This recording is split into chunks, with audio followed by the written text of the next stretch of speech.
CMS robbery ಪ್ರಕರಣ ಬೆನ್ನಲ್ಲೇ ಮತ್ತೊಂದು ಎಟಿಎಂಗೆ ಹಣ ಹಾಕುವಂತಹ ಕಂಪನಿ ಸಿಬ್ಬಂದಿಗಳಿಂದ 1 ಕೋಟಿಗೂ ಅಧಿಕವಾದಂತಹ ಹಣ ಸದ್ಯಕ್ಕೆ ದರೋಡೆ ಮಾಡ್ಕೊಂಡು ಹೋಗಿರುವಂಥದ್ದು.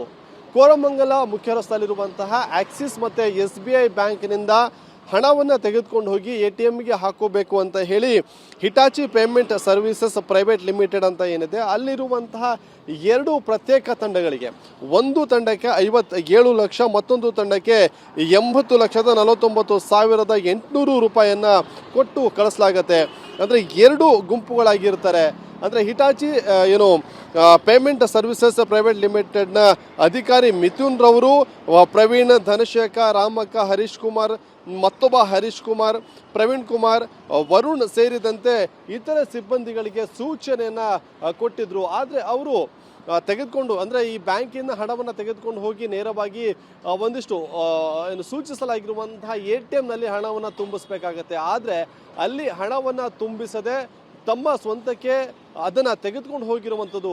ಅದಕ್ಕೆ ಸಂಬಂಧಪಟ್ಟಂತೆ ಈಗಾಗಲೇ ಕೋರಮಂಗಲ ಪೊಲೀಸ್ ಠಾಣೆಯಲ್ಲಿ FIR ಕೂಡ ದಾಖಲಾಗಿದ್ದು 2 ಪ್ರತ್ಯೇಕ ತಂಡಗಳ ಒಂದು ಹುಡುಕಾಟವನ್ನು ಕೂಡ ಪೊಲೀಸರು ನಡೆಸ್ತಾ ಇರುವಂಥದ್ದು. ಅವರ ಒಂದು ಬಂಧನದ ಬಳಿಕ ಈ ರೀತಿಯಾಗಿ ಹಣವನ್ನು ಎಸ್ಕೇಪ್ ಮಾಡೋದಕ್ಕೆ ಯಾವೆಲ್ಲ ರೀತಿಯಲ್ಲಿ ಪ್ಲ್ಯಾನನ್ನು ಮಾಡ್ಕೊಂಡಿದ್ರು ಅನ್ನೋದು ಗೊತ್ತಾಗಬೇಕಾಗಿರುವಂಥದ್ದು. ಅಂದರೆ 2 ಪ್ರತ್ಯೇಕವಾದಂತಹ ತಂಡದಿಂದ ಸುಮಾರು 1 ಕೋಟಿಗೂ ಅಧಿಕವಾದಂತಹ ಹಣ ಸದ್ಯಕ್ಕೆ ರಾಬರಿ ಆಗಿರುವಂಥದ್ದು. ಘಟನೆಗೆ ಸಂಬಂಧಪಟ್ಟಂತೆ ದೂರನ್ನು ದಾಖಲು ಮಾಡಿಕೊಂಡಿರುವಂತಹ ಕೋರಮಂಗಲ ಠಾಣೆ ಪೊಲೀಸರು ಈಗ ಆರೋಪಿಗಳ ಪತ್ತೆಗೆ ಮುಂದಾಗಿರುವಂಥದ್ದು. ಕ್ಯಾಮರಾ ಪರ್ಸನ್ ರವಿಕುಮಾರ್ ಜೊತೆ ರಾಚಪ್ಪ ಜನಾಯಕ್, TV9 ಬೆಂಗಳೂರು.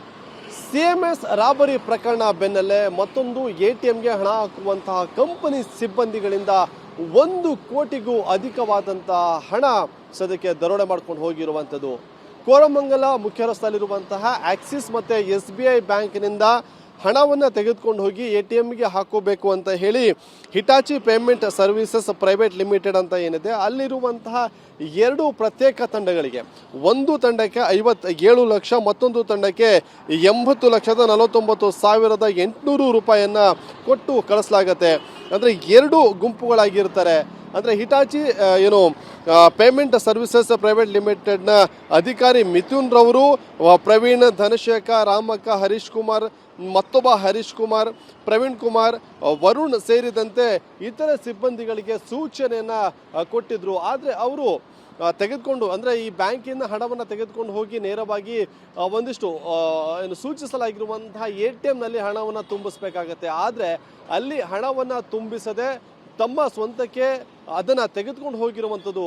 ಅದಕ್ಕೆ ಸಂಬಂಧಪಟ್ಟಂತೆ ಈಗಾಗಲೇ ಕೋರಮಂಗಲ ಪೊಲೀಸ್ ಠಾಣೆಯಲ್ಲಿ FIR ಕೂಡ ದಾಖಲಾಗಿದ್ದು 2 ಪ್ರತ್ಯೇಕ ತಂಡಗಳ ಒಂದು ಹುಡುಕಾಟವನ್ನು ಕೂಡ ಪೊಲೀಸರು ನಡೆಸ್ತಾ ಇರುವಂಥದ್ದು. ಅವರ ಒಂದು ಬಂಧನದ ಬಳಿಕ ಈ ರೀತಿಯಾಗಿ ಹಣವನ್ನು ಎಸ್ಕೇಪ್ ಮಾಡೋದಕ್ಕೆ ಯಾವೆಲ್ಲ ರೀತಿಯಲ್ಲಿ ಪ್ಲ್ಯಾನನ್ನು ಮಾಡ್ಕೊಂಡಿದ್ರು ಅನ್ನೋದು ಗೊತ್ತಾಗಬೇಕಾಗಿರುವಂಥದ್ದು. ಅಂದರೆ 2 ಪ್ರತ್ಯೇಕವಾದಂತಹ ತಂಡದಿಂದ ಸುಮಾರು 1 ಕೋಟಿಗೂ ಅಧಿಕವಾದಂತಹ ಹಣ ಸದ್ಯಕ್ಕೆ ರಾಬರಿ ಆಗಿರುವಂಥದ್ದು. ಘಟನೆಗೆ ಸಂಬಂಧಪಟ್ಟಂತೆ ದೂರನ್ನು ದಾಖಲು ಮಾಡಿಕೊಂಡಿರುವಂತಹ ಕೋರಮಂಗಲ ಠಾಣೆ ಪೊಲೀಸರು ಈಗ ಆರೋಪಿಗಳ ಪತ್ತೆಗೆ ಮುಂದಾಗಿರುವಂಥದ್ದು. ಕ್ಯಾಮರಾ ಪರ್ಸನ್ ರವಿಕುಮಾರ್ ಜೊತೆ ರಾಚಪ್ಪ ಜನಾಯಕ್, TV9 ಬೆಂಗಳೂರು.